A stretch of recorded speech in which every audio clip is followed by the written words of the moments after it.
ичинде келатып угуп калдым.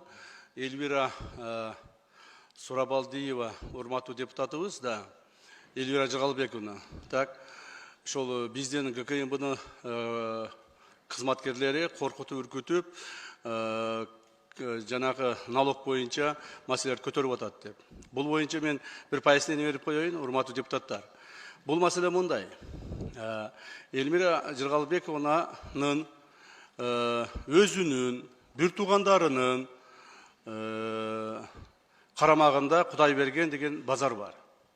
Кудайберген деген базарда 3000ден ашык контейнер бар.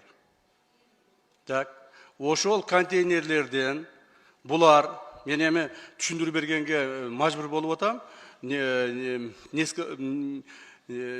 нече мындай маселелерди ачканга мажбур болуп атам. Ошол контейнерлерде булар ар бир адамдан контейнерден 2000-3000ден жыйнадык деп отчет беришет. А бирок жыйнаганы, эң аз жыйнаганы 7000ден 15000ге чейин жыйнашат. Ошол жерде налогтордун баарын эсептеп чыкканда, муну ГКМ эсептеп чыкпайт. Муну биз тапшырма бербейбиз. Муну биздин налоговый инспекция эсептеп чыкканда, бүгүнкү күндө Кудайберген базары мамлекетке 70 миллион сомдун тегерегинде налог төлөбөй коет. Так. Бул боюнча акты түзүлгөн. Жана муну булар төлөөгө милдеттүү. Бул элдин мамлекеттин акчасы. Анан депутатмын деп туруп эле бул жерден чыгып трибунан бар деп туура эмес маалыматтарды таратканды токтотуш керек. Биз эч кимге эч кандай мыйзамсыз мамиле кылбайбыз.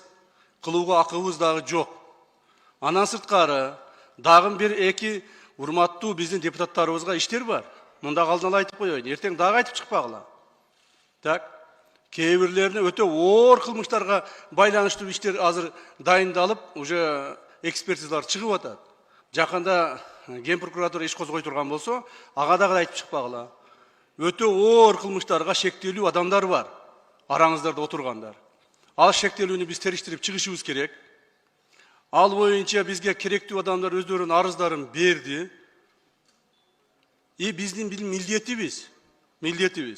Эгерде ошол арыз түшсө, биз аны карабай койсок, ошондо айтса болот. Мына мен арыз жаздым, мен арызым карабай атышат депчи. Эгерде биз ошо текшерүү маалында, же болбосо иликтөө маалында ал кылмыштар такталбай турган болсо, аны дагы сот аркылуу чечим кабыл алынат. Ошондуктан, урматтуу Эльмира Жыргалбековна, сиз маган эч кандай претензия коюуга мындай негиз жок. Мен сизди көргөн да эмесмин, сүйлөшкөн да эмесмин, учурашкан да эмесмин, байланышкан да эмесмин. Так. Ошондуктан сизди депутат катары сыйлайбыз. Эгерде сиздин кайсыл бир деңгээлде мыйзам менен өзүңүздүн бир проблемаңыз болсо, налоговый инспекцияга барыңыз, олтуруңуздар, разберитесь, так? Андан кийин гана айтсаңыз болот. Эч кандай бир адамыңызды апарып биз камаган жокпуз, же башка кылган жокпуз. Жок жерден айта берген туура эмес болот. Тем более мен атымды атаганда, значит, мен атымды атап, фамилиямды атасам эле баары ушундай болуп кетет экен деген ойдон алыс болуңуздар. Мыйзамдын чегинде гана барыңыздар. Эгерде претензияңыз болсо, дагы бир жолу айтам, налог инспекциянын башчысы баруу берди. Ким эле? Туруп коюңузчу. Вот налог инспекциянын башчысы отурат. Ушуга претензияңызды айтыңыз, налогуңузду төлөңүз. Эгерде налог төлөбөй турган болсоңор, мыйзамдын чегинде биз чараны колдонобуз. Рахмат, кечиресиз.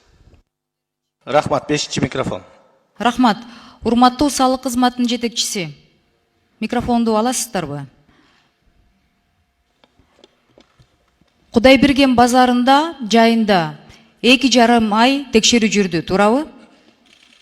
Канча салыкты доначисление болду, канчасын төлөштү? Ал мен апам.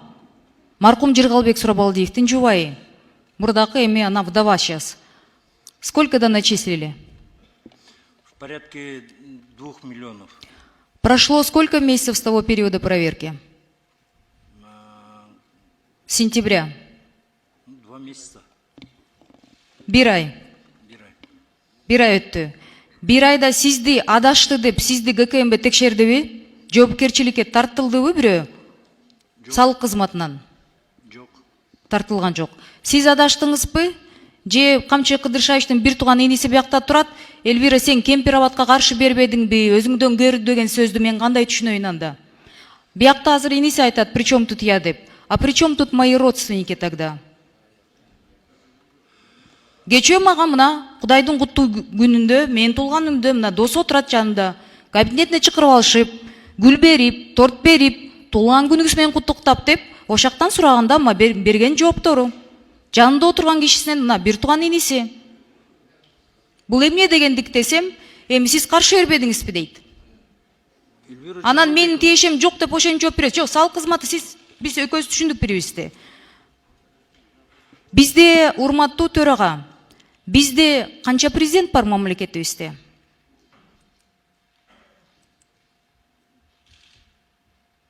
Бир президент, туурабы?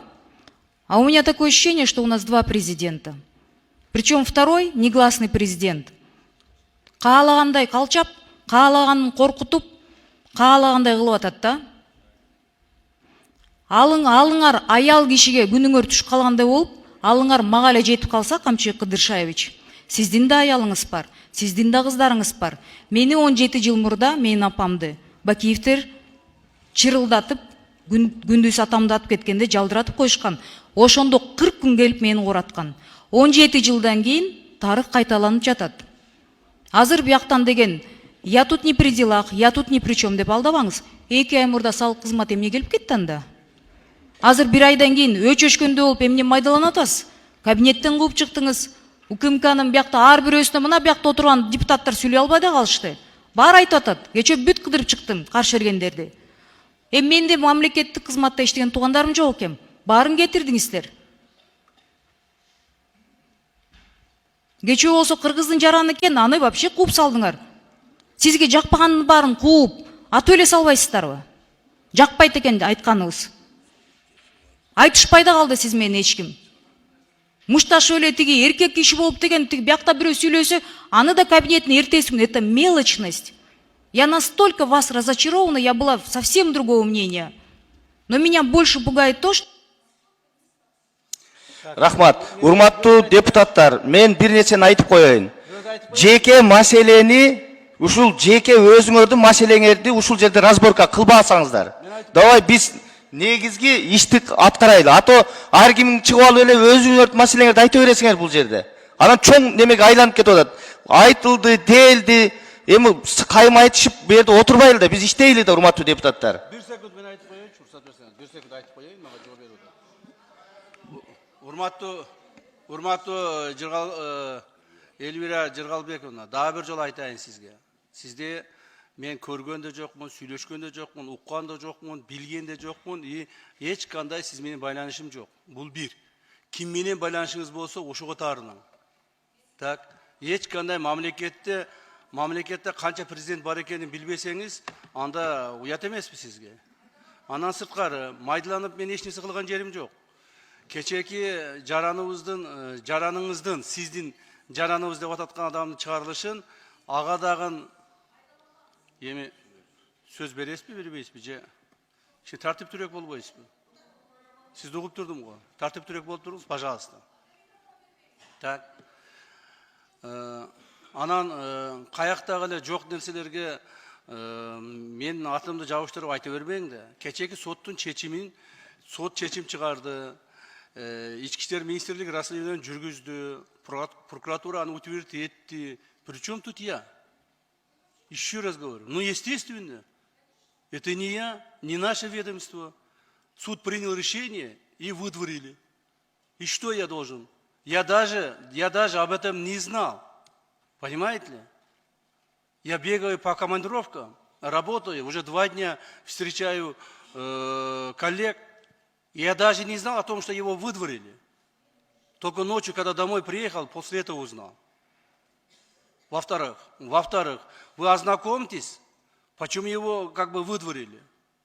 Анан эми жөнөн айта бересиз, уят эмеспи. Сиз акылдуу адамсыз. Ал эми сиздин атаңыз боюнча атамды өлтүрүп койду дейсиз. Атаңызды өлтүрүп койсо, ал убакта мен 2005 жылы депутат элем. Атаңыз как раз атып койгондон кийин 15 мүнөттөн жанынан мен жетип барганмын. Билбесеңиз. Так, ошол жерде мына биз ошол жерде көргөнбүз ошонун бардыгын. Мени эч кандай билбейт деп айта бербеңиз. Кимдин эмне кылганын да өзүңүз жакшы билесиз. Алар менен кайра достошуп жүрөсүз. Болду, урматтуу депутаттар, биз биринчи